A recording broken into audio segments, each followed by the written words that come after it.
What if a man discovers that he can time travel using a virtual program that lets him go back to the past and change anything, altering the future itself? With this incredible ability, he decides to travel back 25 years to try to stop his wife from being killed. But will he succeed? Let's start from the very beginning. The story begins in 1998 with a married couple, Ludo and Melanie, who had recently welcomed a baby girl into their lives. One morning, everything seemed perfectly normal. Melanie woke up early, leaving Ludo to care for their newborn. She wanted to take a peaceful walk along the nearby beach. Ludo stayed home with their baby, unaware of how drastically their lives were about to change. A few hours later, the doorbell rang. Ludo, holding his baby, opened the door and was shocked to find police officers standing there. The officers worked in the same department where Ludo was employed. They had terrible news. Melanie, who had gone out for her morning walk, had fallen from a hill near the beach and died. Ludo's world fell apart. From that moment, his life was never the same. Fast forward 25 years to 2025. Ludo is now a detective, and life has made him a hardened man. One day, he finds himself back at the same beach where Melanie died. This time, he is investigating the murder of another young woman, killed at the very spot where Melanie lost her life all those years ago. Ludo and his partner, Detective Nathan, begin investigating the murder of the young woman at the beach. To help solve the case, Ludo uses a groundbreaking technology he created. This program allows him to create a virtual projection of the incident by analyzing satellite images from the day of the crime. With this technology, the police can find clues and identify suspects by virtually recreating the scene. As Ludo starts using the program to observe what happened at the beach, something unexpected occurs. The program suddenly freezes, and at first Ludo thinks it's just a technical glitch. But then he sees something shocking. His late wife, Melanie, running on the beach exactly as she had 27 years ago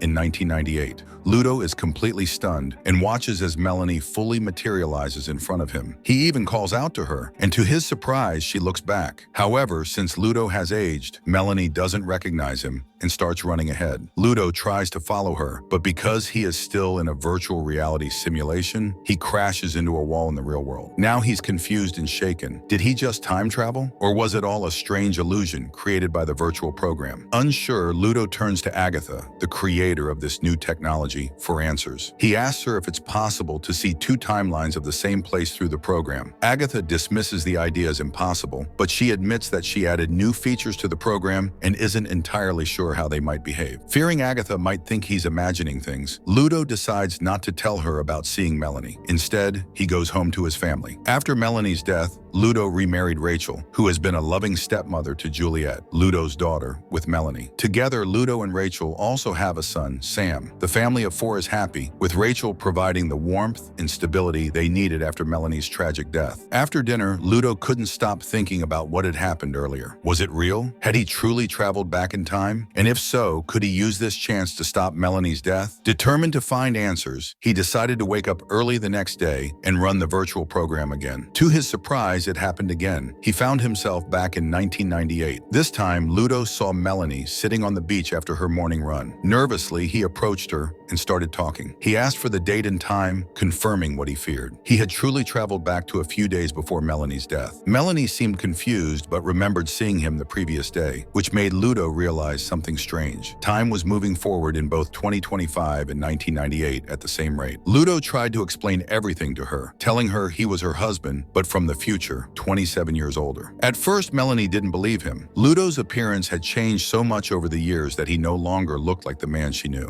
When he warned her about her impending death, Melanie became scared and ran home. There, she couldn't stop wondering if the strange man might actually be telling the truth. Unsure of what to do, she told the young Ludo of 1998 everything that had happened. However, her husband dismissed her concerns, laughing it off as a prank by some old man. He insisted that time travel wasn't real and told her not to worry. The next morning, Melanie returned to the beach, determined to find out more. There, she met the older Ludo again. This time, Ludo shared private details about their life together, things only the real Ludo and Melanie would know. Hearing these deeply personal facts, Melanie began to trust him. Now that she believed him, Ludo explained the situation. He told her that they weren't in the same time or space. Instead, the virtual reality program from 2025 had accidentally created a rift in the timelines, allowing them to see and talk to each other across the years. However, they couldn't physically touch or interact in the same physical world. He also warned her about what was coming. In a few days, according to police records, Melanie would be found dead on the beach after falling from a hill. But now, since they could communicate, Ludo was determined to try and change the future. He suggested testing whether they could actually alter the past. He told Melanie about a party happening that evening, one he knew she had attended because he had a photograph from that day showing her there. He asked her not to go to the party. If she stayed home, they could check whether the photograph from 2025 would change. If the photo changed, it would prove they had the ability to rewrite history. Melanie agreed to the plan, but was nervous. If they could change something small like the photograph, it would mean they might also be able to prevent her death. Melanie agrees with Ludo's plan to stay away from the party, and they decide to meet later that night to see if their actions have changed reality. After leaving the virtual reality program, Ludo returns to the present and continues investigating the case of the girl who was murdered in 2025. He and his partner Nathan meet the victim's sister, but all the evidence points to the woman having committed suicide.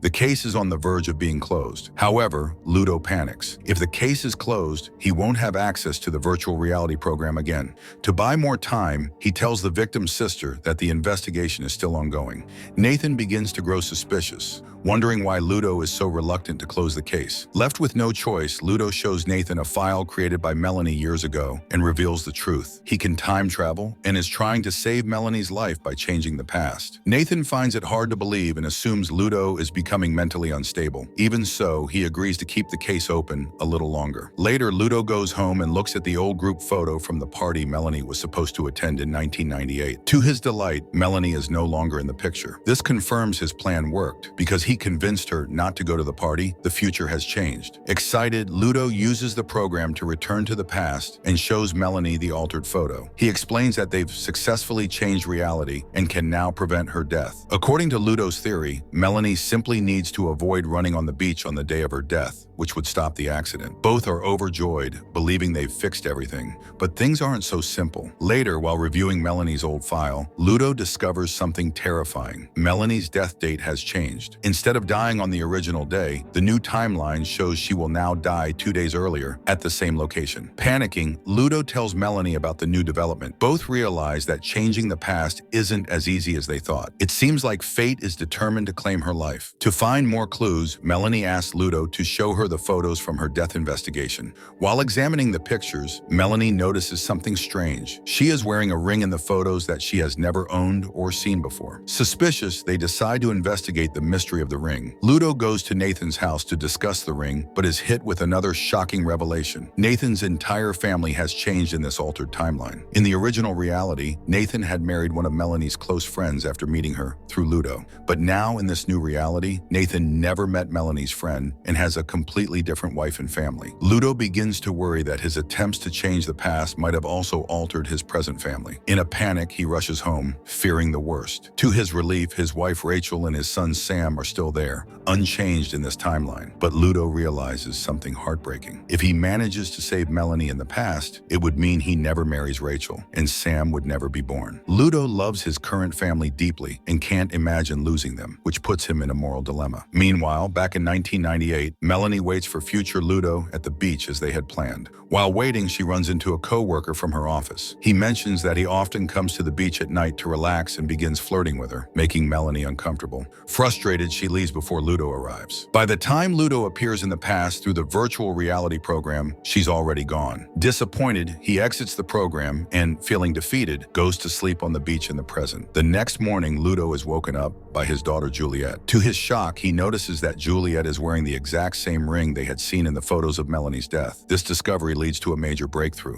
Suddenly, everything clicks for Ludo. Melanie's death in 1998 wasn't an accident. She had been murdered, and this explains why altering the events of the past didn't prevent her death. No matter how the timeline changed, Melanie's death still happened because it was intentional. Ludo now remembers that the woman who died in 2025 also had a similar ring on her finger. This couldn't be a coincidence. He realizes there is only one explanation. A serial killer is responsible for both deaths. The killer must have placed the rings on their victims after murdering them. This connection is the key to unraveling the mystery. Determined to find justice for Melanie, Ludo returns to his police department and shares his findings with his colleagues. He explains how Melanie's death 27 years ago and the recent death in 2025 are linked. Both victims were murdered by the same person, and the distinctive ring is the killer's signature. Ludo also convinces the team to reopen the investigation into the girl's death, which they had previously thought was a suicide. Ludo returns to the past and explains everything to Melanie. He tells her that her death wasn't an accident, but a murder. He also also warns her that every time they change the past, it creates ripple effects, like how Nathan's family was completely altered. This butterfly effect, Ludo explains, could drastically change the future, including his own life. He reveals that in the present, he has a new family, a wife, Rachel, and a son, Sam, and that if they keep altering the past, he could lose them. Hearing this, Melanie is heartbroken. The thought of Ludo moving on and having a new family is painful for her. However, she understands that after her death, Ludo had no choice but to rebuild his life and take care of their daughter, Juliet. Realizing the stakes, Melanie makes a difficult decision. If they succeed in preventing her murder, she will leave her Ludo and Juliet in 1998 forever. This way, Ludo's current family in 2025 won't be affected. Though it's a painful choice, Melanie knows it's the only way to preserve the future. Determined to find her killer, Melanie begins investigating in her own timeline. Meanwhile, in 2025, Ludo discovers that another body,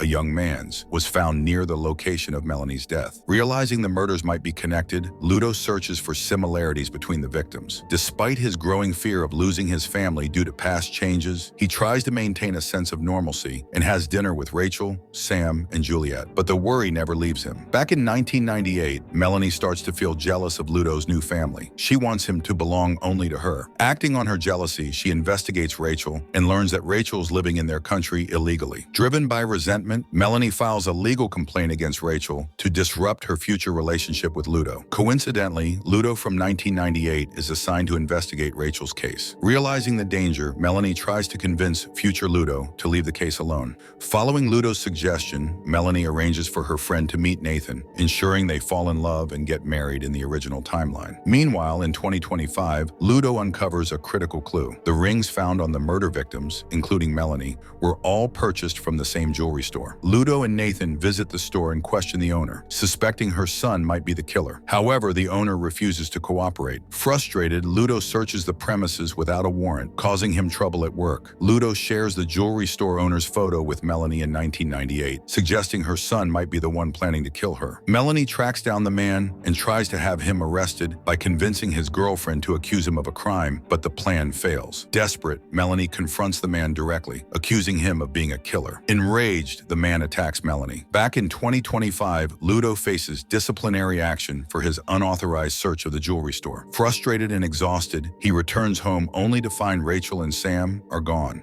His worst fear has come true. Something in the past has changed, erasing his family from this reality. Panicked, Ludo rushes to Juliet's room, only to discover that even she looks completely different in this altered timeline. In this new reality, Melanie's actions in the past changed everything. She had stopped Rachel from meeting Ludo, which meant Rachel never married him, and their son Sam was never born. As a result, Ludo's daughter Juliet grew up without a mother and ended up taking drugs, becoming an addict. Devastated, Ludo quickly calls the hospital where Rachel used to work and learns that in this reality, Rachel never married anyone. Determined to fix things, he goes to meet her, but Rachel doesn't even recognize him. While Ludo tries to process this, his partner Nathan calls with an update. He reveals that the jewelry shop owner they suspected isn't the killer. Police records show that Melanie had filed a case against him before her death in 1998, and on the day she died, the man was in jail. This means he couldn't have committed the murder. Frustrated and desperate, Ludo travels back to the past and confronts Melanie. He tells her the man is not the killer, but also reveals the devastating consequences of her actions. Rachel and Sam are gone from his life in the future, and he cannot live without them. Ludo demands to know what Melanie did to change the past. Feeling guilty, Melanie confesses that she was jealous of Rachel and had sent her away before she could meet Ludo. She admits that she asked her childhood friend Hector to convince Rachel to move to another city. Ludo, overwhelmed with anger, accuses Melanie of ruining his life. He tells her that because of her actions, she not only took away his son Sam, but also caused Juliet to spiral into addiction. Furious, Ludo leaves, telling Melanie she must fix everything. Realizing the gravity of her mistake, Melanie decides to set things right. She contacts Hector and asks him to bring Rachel back to the city. Hector, who has secretly had a crush on Melanie for years, agrees to help. Melanie apologizes to Rachel and persuades her to stay in the city. The moment Rachel agrees, reality shifts again. In the new timeline, Ludo finds himself back with Rachel and Sam. Overcome with relief and joy, he hugs Rachel tightly, grateful to have his family back. With his life restored, Ludo returns to the past to thank Melanie for fixing everything. During their conversation, Melanie admits she's still scared because they haven't found her killer. She tells Ludo she has hidden young Ludo's gun and wants to learn how to use it to protect herself. Ludo agrees and begins teaching her how to shoot, determined to ensure she can defend herself if the killer comes for her again. At home in 1998, young Ludo begins noticing that his wife Melanie has been leaving the house late at night. He has no idea she's been meeting the future version of himself. One evening, as their baby Juliet cries, young Ludo decides to look for Melanie. He takes Juliet with him and ends up at the beach, where he is shocked to see Melanie learning to shoot a gun with an older version of himself. Confused and angry, he returns home with Juliet. When Melanie comes back, the two have a heated argument. Young Ludo demands to know where she's been going and why she's leaving their baby alone, but Melanie can't tell him the truth. Meanwhile, in 2025, future Ludo sees through the virtual program that Melanie's actions in the past have successfully restored Nathan's original family. Relieved, Ludo and Nathan resume working on the case. They realize a key detail.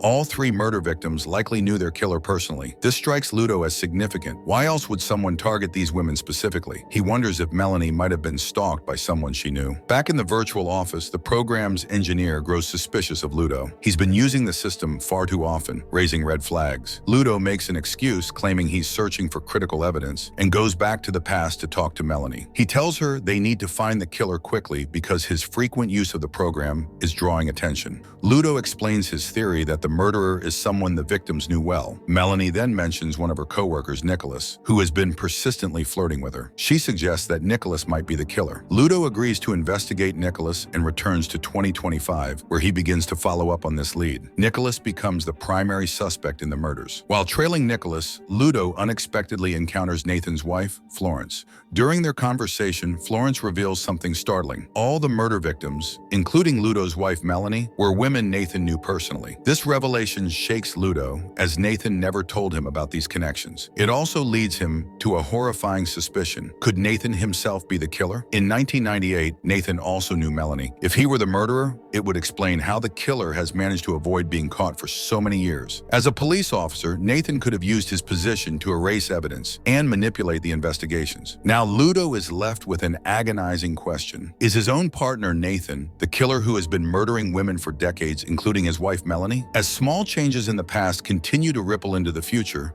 reality itself begins to shift in unexpected ways. Can Ludo uncover the truth, stop Melanie's murder, and save his current reality before it's too late? Find out in the thrilling conclusion of this story in the second and final part of the series. Don't forget to subscribe to the channel, leave a like, and share your thoughts about this series in the comments. Thank you for watching.